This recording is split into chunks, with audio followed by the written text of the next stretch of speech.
সিউড়ির কল্পতরু পল্লীতে জেলা পুলিশের হানা। কল্পতরু পল্লীতে সিউড়ি মহকুমা ভূমি ও ভূমি সংস্কার দপ্তরের কর্মী প্রবীর দাসের বাড়িতে পুলিশের অভিযান চলছে। অভিযুক্ত প্রবীর দাসকে আজ সিউড়ির মহকুমা ভূমি ও ভূমি সংস্কার দপ্তরের কর্মী প্রবীর দাসকে 6 দিনের পুলিশি হেফাজতের নির্দেশ দিল সিউড়ি আদালত।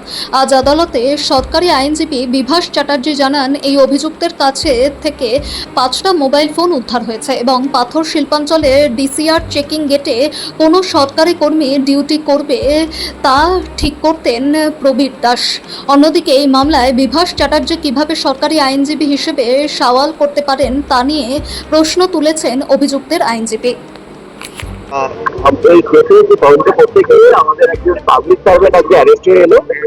তিনি বিএলআরও ডিপার্টমেন্টের হেডকোয়ার্টার আছেন এবং তার থেকে যে ধরনের এভিডেন্স পেয়েছে তার বেসিসে আমরা 10 দিনের পিসি পেয়ার চেয়েছি, কোর্ট 6 দিনের পেয়ার অ্যালাউ করেছে। 21 তারিখে আবার ওনার বলেছে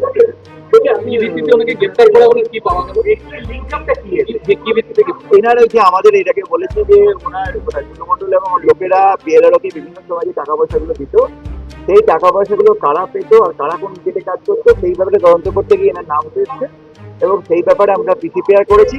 এবারে দেখা যাক পিসি থেকে বেরোলো। এটাই তদন্তের ব্যাপার। আমাদের এটুকু আসছে যে বিএলআরও অ্যারেস্টমেন্ট আছে এবং দেখা যাক ইনভেস্টিগেশনে এখনো পর্যন্ত ওনাদের থেকে 5টা মোবাইল ফোন এবং আরো কিছু ডকুমেন্ট উদ্ধার হয়েছে। আমাদের ইনভেস্টিগেশনটা চলছে। এনার ভূমিকা কি ছিল? তিনি বিএলআরও হেড ক্লার্ক ছিলেন এবং উনি এখানে বিভিন্ন সময় ওই গেটগুলোতে উনি পোস্টেড ছিলেন। বাকি আমাদের তদন্তে উঠে দেখা যাক, ওটা এখন বলবেন। আমাদের গভর্নমেন্টের লস, যেটা আমরা আগেই বলেছি, প্রথম দিনই বলেছি 3,000 কোটি টাকার মতো আমাদের লস হয়েছে।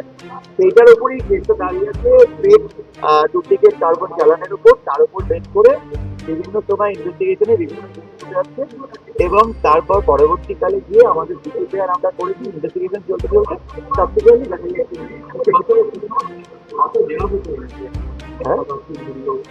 না, আমি ইনভেস্টিগেশনের পার্ট এখন এটা পুরো ডাইভার্ট করা যাবে না। আজকে আমরা পিসি পেয়ার করেছি, 6 দিনের পিসি আছে। Thank you. বললো আসছি আমি, তারপরে দেখছি এসে দরজা খুলে দিতে বললেন, খুলে দিলাম। এরকম কিচ্ছু পাননি আমার বাড়িতে। আমার সামনে অপরাধী হবে তবে না পাবে। হ্যাঁ, একটা চাকরি করে একটা জমি জায়গা মানুষ কিনতেই পারে, একটা গাড়ি 36 বছর চাকরি করে একটা গাড়ি কিনতেই পারে, পারে কিনা বলুন? হ্যাঁ, তাহলে সেইটার জন্য কি অপরাধী? লোকের বিঘা বিঘা জমি কেনা আছে, তাদেরকে ধরুক, তাদেরকে ধরুক অফিসাররা।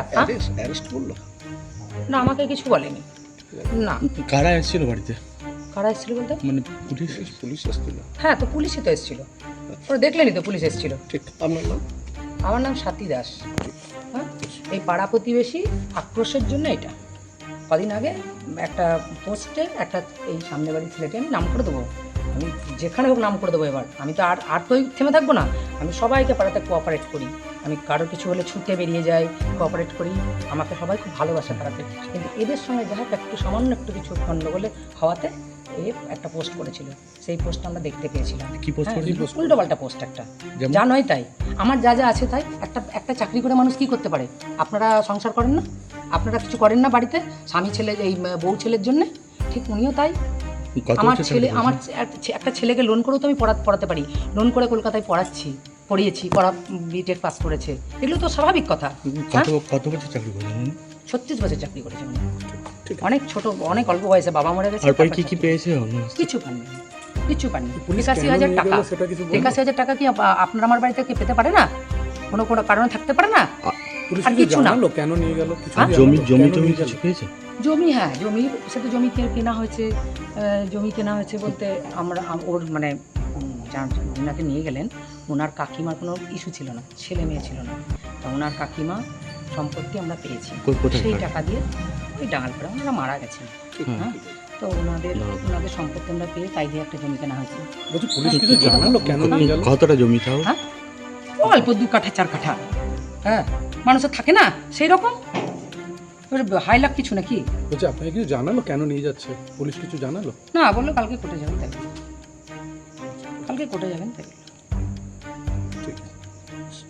এবার এই যে পেশেন্ট, হ্যাঁ, আমার যদি কিছু হয় রাত্রিবেলায় আমার ছেলে আজকেই মামার বাড়ি গেছে, মামা ডায়ালিসিসের পেশেন্ট, বাবা মা বৃদ্ধ, দেখে বুঝতেই পাচ্ছেন। একটা দাদা কিছুদিন আগে অ্যাক্সিডেন্টে মারা গেছে, আর একটা দাদা ডায়ালিসিস চলে একদিন অন্তর, তার পায়ের হাড় ভেঙে গেছে, মামাকে দেখতে গেছে। ছেলে ছুটিতে বাড়ি এসেছে, দেখতে গেছে। ছেলের সামনে সপ্তাহে জন্মদিন, তাই ও এসেছে। কেন নিয়ে গেল তাহলে? বলছে টুলু মণ্ডলের সঙ্গে যুক্ত, কিন্তু কখনোই নয়। ওই ঘরে কই টুলু মণ্ডলের বাড়িতে অত অত এই পেলো, আমার ঘরে একটা সোনাও তো পেলো না। হ্যাঁ, কই পেলো? উনি কি হ্যাঁ? বলছি উনি কি চাকরি করেন? কে? আপনার স্বামী কি চাকরি করেন? ইয়েতে SDLR অফিসে অ্যাসিস্ট্যান্ট বড়বাবু। সেই সেই সেই সূত্র ধরে কি নিয়ে গেল? তা আমি বলতে পারবো না। ওই তো বললাম তো, ম্যাডাম ফোন করেছিল, ম্যাডাম ফোন করে ওনার কোনো পারমিশন নেই, পারমিশনটা দেবে ডিস্ট্রিক্ট ম্যাজিস্ট্রেট প্রত্যেকের নামে এবং সেকশন 25।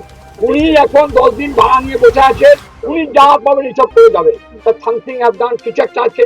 আর ডিএসপিরও কাজ নেই, ওই বড় বড় মাথাদের তো ধরলেন না। একটা নিজেও তাকে যদি ডিউটি এনরোল করে যে আপনি ওই ডিউটিটা করুন, তার ডিউটি করতে বাধ্য। অফিসার কথা ওই অফিসারকে ধরলো না যে দিলেন বিএলআরও এর বিএলআরও কর্মী, এটা টোটালি ফলস। এগুলো লাল খাতা নীল খাতা দেখিয়ে আপনার মন্ত্রীর বিরুদ্ধে অভিযোগটা কি? অভিযোগ বলছে উনি এগুলো জড়িত ছিল।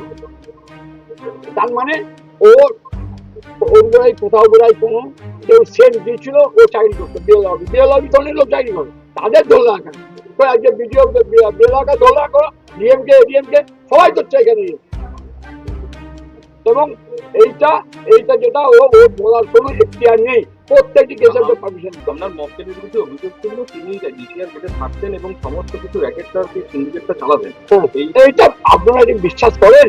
ওর হচ্ছে কত বড় তাবর লোকের সিন্ডিকেট চালাবার কোনো ক্ষমতা নেই। কারণ পেটি তার গ্রুপ সি, তাহলে ওকে এই মধ্যে ঢোকালো কেন? তার মানে ওকে ধরলে সব আসবে। তার যে বলবে ডিএম এর নাম, ডিএম কে ধরবে, এডিএম কে ধরবে, সে ক্ষমতা নেই। সব ওদের প্রিয় ব্যাপার।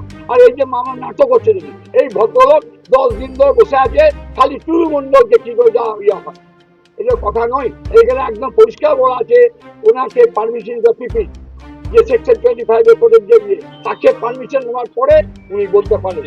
আর ওনার কথা মতো কোর্ট চলবে 6 দিন জায়গায় 7 দিন, এটা মেনে যায় না।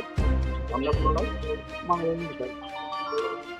এইটা একদমই অদৃশ্যের কাজ। এই গরিব মানুষ আর 5টা মোবাইল, আমার বাড়িতে 12টা মোবাইল তো আছে, তার মানে আমিও চোর। আমার বাড়িতে 12টা করে দেখি কত ক্ষমতা।